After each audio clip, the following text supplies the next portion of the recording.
Together with my colleague, Mary Gamba, on our series, Lessons in Leadership, we sat down with an extraordinary leader in the arts, particularly in the area of dance. Sharron Miller, Artistic Director of the Sharron Miller Academy for Performing Arts. She's been doing it for a long time. She danced with Alvin Ailey. She has been training, coaching, teaching young people in the area of dance, the arts, for many, many years. She has an extraordinary story.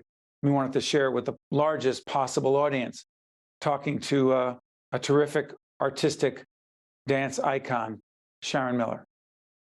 We are honored today to be joined by Sharron Miller, who is Artistic Director of Sharron Miller's Academy for the Performing Arts in Montclair, New Jersey, an icon, a leader in the world of the arts and humanities and dance, who has been doing it for a long time and making a difference for so many of so many ages. Sharron, you honor us by joining us. Oh, thank you. I'm honored to be here. It's such a thrill to be able to talk about what it is that's your passion, that's your life.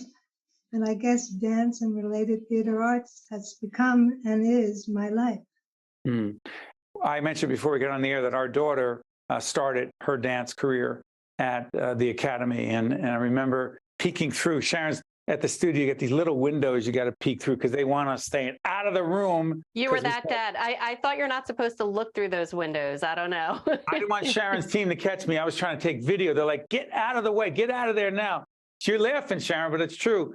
But Sharron, for you and your colleagues at the Academy, the greatest reward, satisfaction of knowing that you've influenced and impacted the lives of so many young men and women in the field of the arts. Talk about that. You know, we've been in business for 27 years, and it's been 27 years of not work, but passion and play and joy. And I guess after 27 years, it was a first, I think, a shock to me when one of my students, male African-American young man, who came to me as a sixth grader at the Renaissance School here in Montclair, and said, I can dance. And I said, show me. And he could. It was just a gift. He is now, I don't know exactly how old he is, but he is now a principal dancer with the Alvin Ailey American Dance Theater.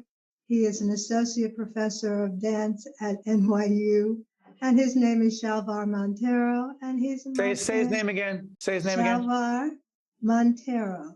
Wow. So having those kinds of things happen as far as people going into the field, that's one thing. But now I have, which is sort of scary, I have students who come back and say, do you remember me?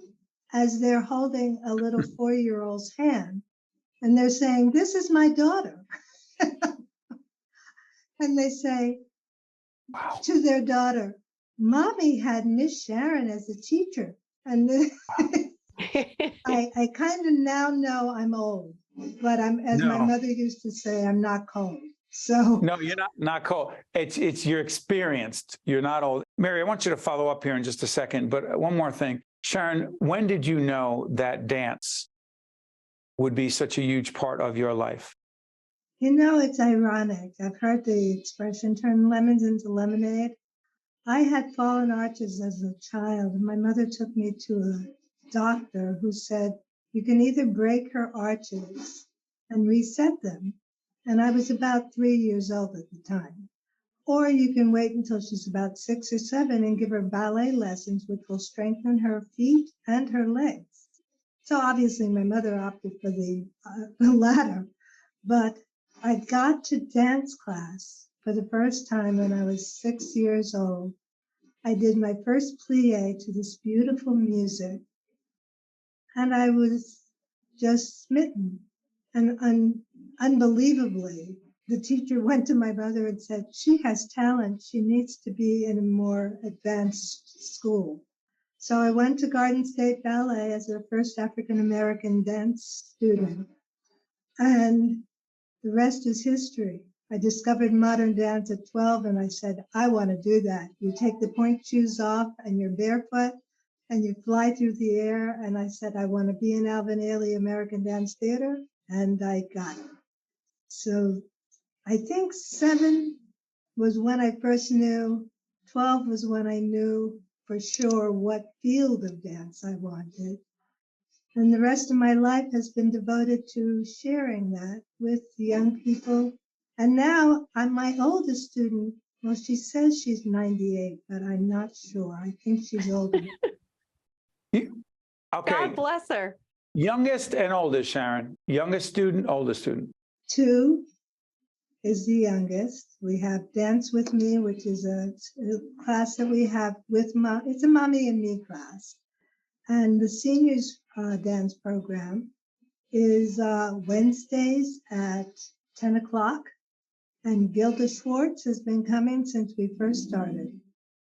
And she says she's 98.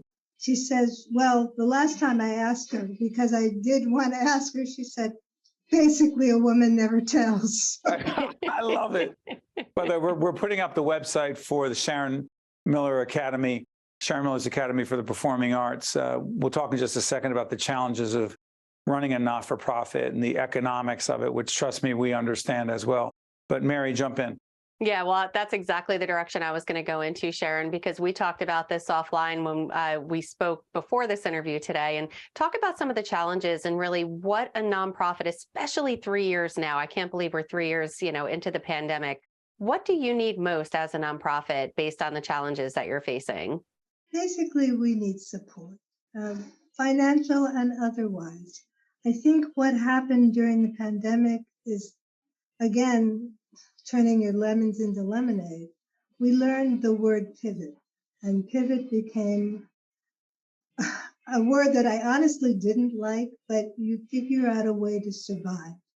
And it's kind of like anyone who's facing a challenge. You can either wallow in the problem or you can become part of the solution. What we love doing seems so basically irrelevant vis-a-vis what was going on in the world. But we also need that social and emotional touching of the spirit. Dance does that.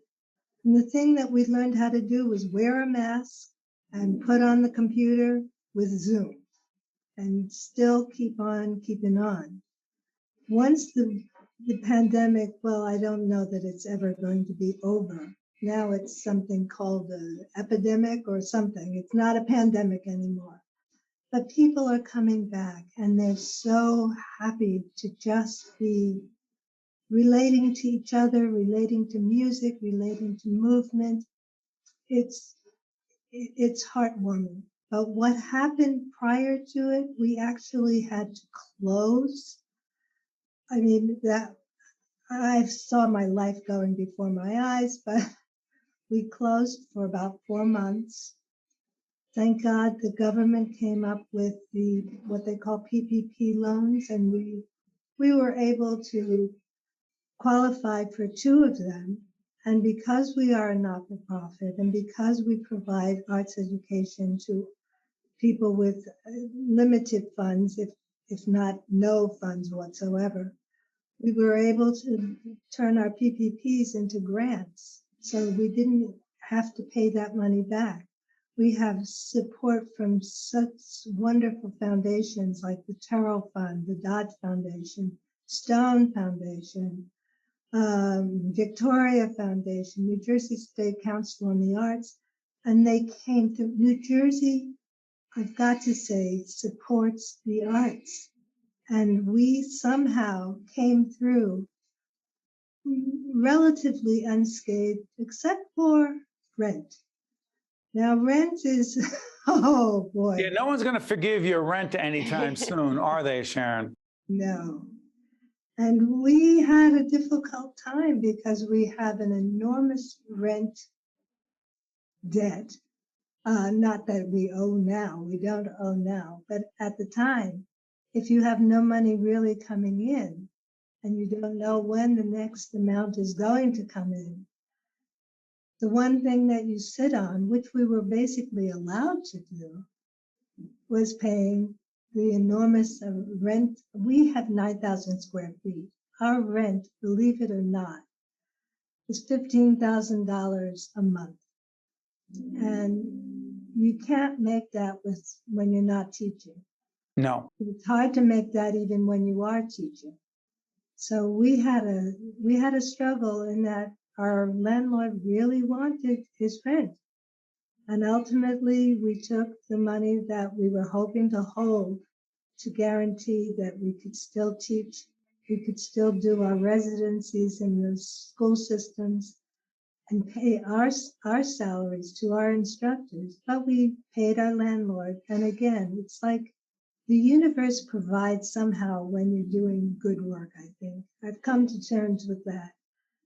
Somehow we were able to pay our landlord, and we were able to get even more grants, more support from our families, and we're thriving now. I can't believe it.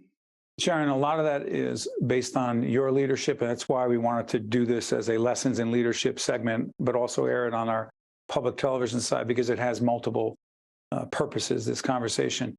You are a leader, you're an innovator, you have a level of grit, one of my favorite words that you don't see in many people, and your compassion, your empathy, your caring, particularly for young people, and giving them a pathway into the arts, whether they pursue it professionally or not, but a foundation for the rest of their lives is extraordinary. So on behalf of all the parents who have had children, grandchildren, others who have gone through the academy, I just want to thank you for your work, and you have an open invitation with us, Sharron. Thank you. Thank you. It's my pleasure. And I hope to keep doing it until they tell me stop. Mary, that's why I say refire, don't retire, because Sharron Miller is refiring every day. Sharron Miller, thanks so much. And that's Mary Gamba. Thanks for joining us. We're hustling. See you next time. One-on-One with Steve Adubato has been a production of the Caucus Educational Corporation.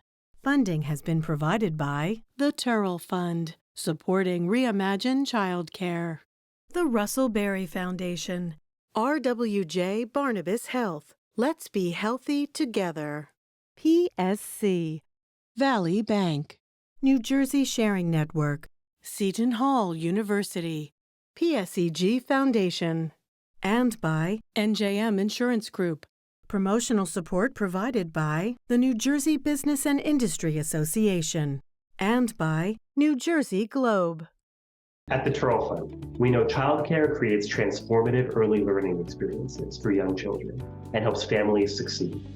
Childcare is essential for the economy, driving financial growth and sustainability across all sectors.